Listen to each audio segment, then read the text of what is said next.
हमारे चैनल यादें नई पुरानी में आपका स्वागत है। हम हाजिर हैं किस्से पुराने यादें पुरानी लेकर। मैं हूं देवेश वर्मा। वे महज 8 साल की थीं जब उनकी पहली फिल्म आई थी 1966 में। फिल्म थी सूरज, जिसमें वे फिल्म के हीरो राजेंद्र कुमार की बहन बनी थी।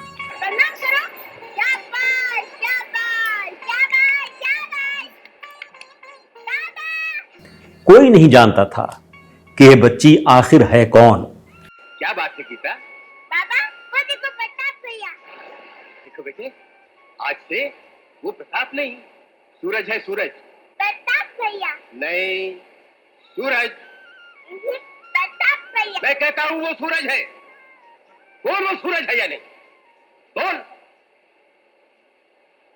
याद रखो। इस फिल्म में काम करने वाले कलाकारों में उनका नाम शामिल नहीं था। कहा यह जाता है कि वैजयंती माला ने इस बच्ची को कहीं देखा था और सूरज फिल्म के निर्देशक को उसका नाम सुझाया था। फिर इस बच्ची का नाम बेबी सोनिया रख दिया गया और इसी नाम के साथ 1966 में ही आई कॉमेडी फिल्म 10 लाख में वो रूपा के किरदार में नजर आई।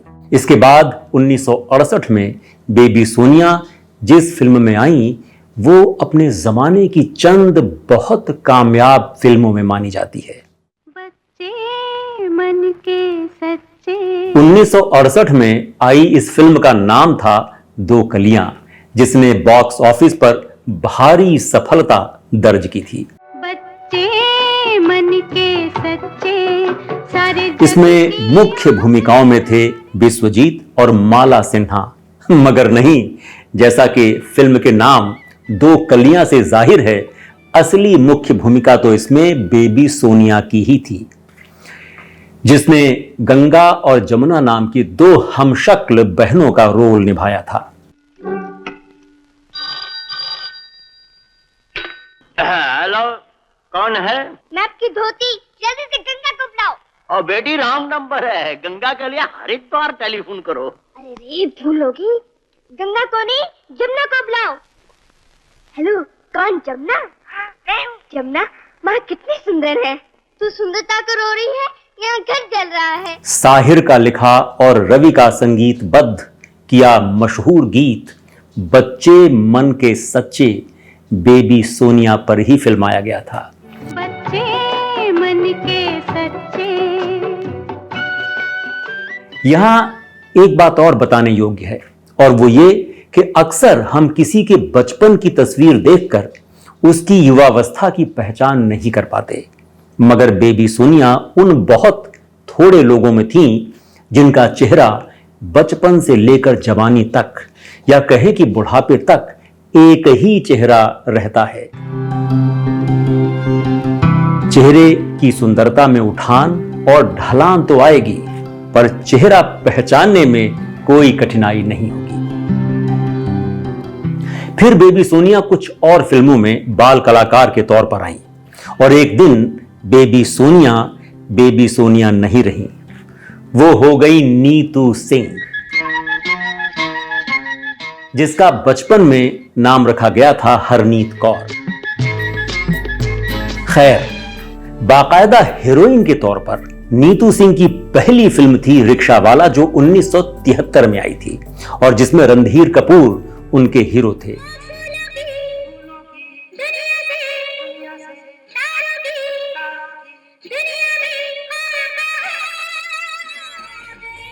रिक्शावाला एक तमिल फिल्म का हिंदी वर्जन थी, मगर तमिल में यह फिल्म जहां बहुत कामयाब हुई थी, वहीं हिंदी में ये एक फ्लॉप फिल्म साबित हुई। उसी साल नीतू सिंह की अगली फिल्म आई यादों की बारात, जिसमें उनकी भूमिका बहुत ही छोटी थी। भूमिका क्या, सिर्फ एक 2 गाने में वे डांस कर रही हैं और गाना गा रही हैं। तब उनकी उम्र सिर्फ 15 बरस की थी।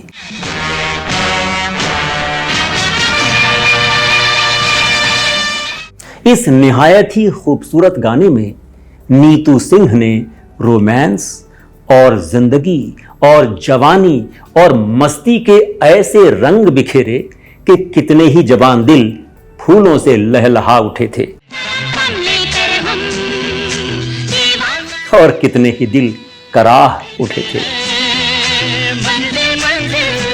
कहीं तो प्यारे किसी किनारे। पारंपरिक सौंदर्य का जो खांचा दुनिया ने बना रखा है उसमें तो नीतू सिंह उस तरह से फिट नहीं होती, मगर दिल को बेचैन कर देने वाली उनकी कशिश ऐसी थी कि पारंपरिक सौंदर्य को भी उनसे ईर्ष्या हो जाए।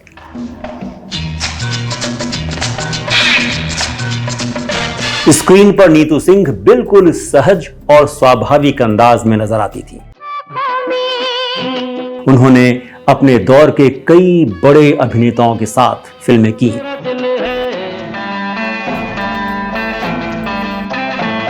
कह दूं तुम्हें क्या चुप रहूं, कोई रोको ना दीवाने को। 1970 के दशक में रणधीर कपूर के साथ हीरा लाल पन्ना लाल, भला मानुस, कस्में वादे और ढोंगी जैसी फिल्में, तो शशि कपूर के साथ दीवार, शंकर दादा, एक और एक 11 और काला पानी। राजेश खन्ना के साथ महाचोर, चक्रव्यूह और पंजाबी फिल्म 1.25 लाख से एक लड़ाऊं। जितेंद्र के साथ धर्मवीर, द बर्निंग ट्रेन, प्रियात्मा और चोरनी। विनोद खन्ना के साथ राजमहल। अमिताभ बच्चन के साथ याराना, अदालत और द ग्रेट गैम्बलर। पहले पहले प्यार की मुलाकातें याद रही, मुझको तो तुम्हारी सारी बातें याद। लेकिन ऋषि कपूर के साथ उनकी जोड़ी ने जो कमाल दिखाया वो किसी से छुपा नहीं है। ओए प्यार कर लिया तो क्या, प्यार है खता नहीं। ऋषि कपूर के साथ नीतू सिंह ने कुल 12 फिल्में की, जिनमें जहरीला इंसान, खेल खेल में, रफू चक्कर, कभी कभी, दूसरा आदमी, अमर अकबर एंथनी, झूठा कहीं का और धन दौलत अहम फिल्में हैं।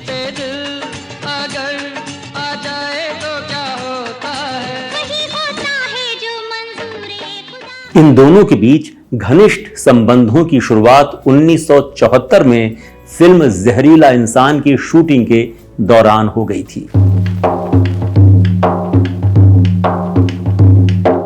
नीतू सिंह ऋषि कपूर की एक बहुत ही गहरी और विश्वास पात्र दोस्त बन गई थी।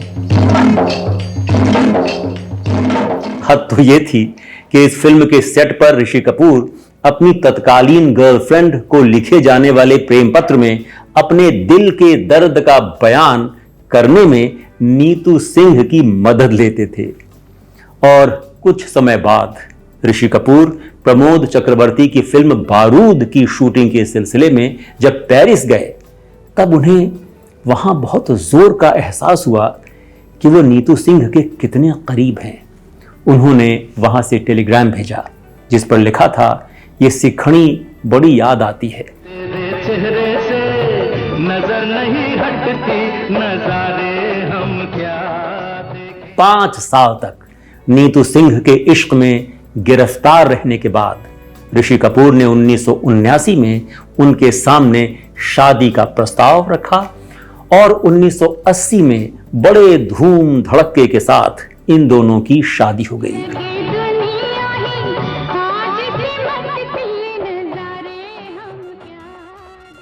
और शादी के जिस मंडप के नीचे नीतू सिंह और ऋषि कपूर विवाह बंधन में बंधे, उस मंडप का एक बड़ा हिस्सा राज कपूर ने 1982 की अपनी फिल्म प्रेम रोग में इस्तेमाल किया। जीवन के हर मोड़ पे मिल जाएंगे हम सफर। बचपन से ही फिल्मों में काम करती आ रही नीतू सिंह ने शादी के बाद फिल्मों को गुड बाय कह दिया।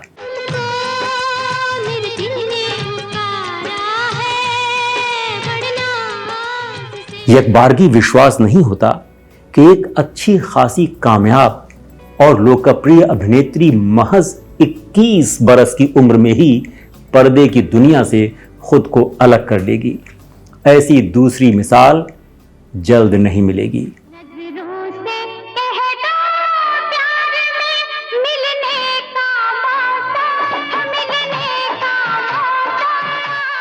दोस्तों, हमारे चैनल यादें नई पुरानी को जरूर सब्सक्राइब कर लीजिए अगर नहीं किया है तो।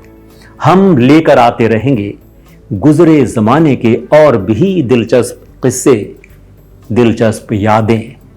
फिलहाल नमस्कार। हमको तुमसे हो गया है प्यार, क्या करें बोलो तो जी बोलो।